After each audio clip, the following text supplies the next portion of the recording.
پیاز یو له هغو کرنیزو محصولاتو څخه دی چې د بلخ د کرنې ریاست یې سږ کال د کښت او حاصلاتو د زیاتوالي خبره کوي. د دې ریاست مسؤلین وایي سږ کال په دغه ولایت کې پر څه باندې 4000 هکتاره ځمکه پیاز کرل شوي او تر 50000 ټنه پورې حاصلات یې ترلاسه کړي دي.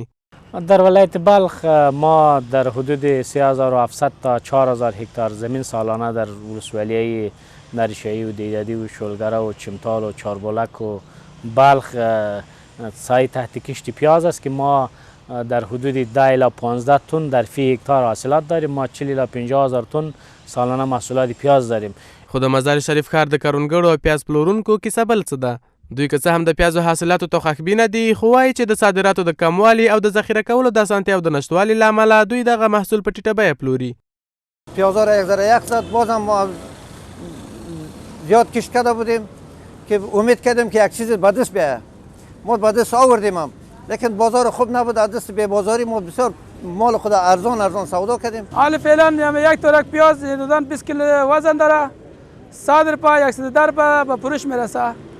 ولی در فصل بهار این پیازا فاسد میشه، از بین میره. ما از خارج پیاز وارد میکنیم. ما از حکومت ما خواهشی را داریم که اول برای ما سردخانه جور کنه، دوما که کشورهای همسایه قرارداد بکنن که جنسای ما بره در کشورهای همسایه. پیاز ما برای فعلا برای یک کشور میره یا برای 2 کشور میره.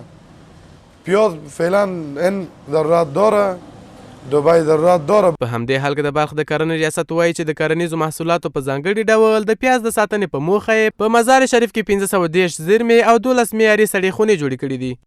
توسط پروژه قبلی ما در حدود 525 تا 530 ذخیره‌خانه پیاز در سطح ولسوالی‌ها در تمام ولسوالی‌ها داریم که متاسفانه اکثرا دیقین از این ذخیره‌خانه پیاز استفاده نمیکنه و در سطح شهر ما 12 باب زردخانه بسیار استانداردی یعنی انرژی دار داریم که میتونه که ایسی دارن اونها فعال است.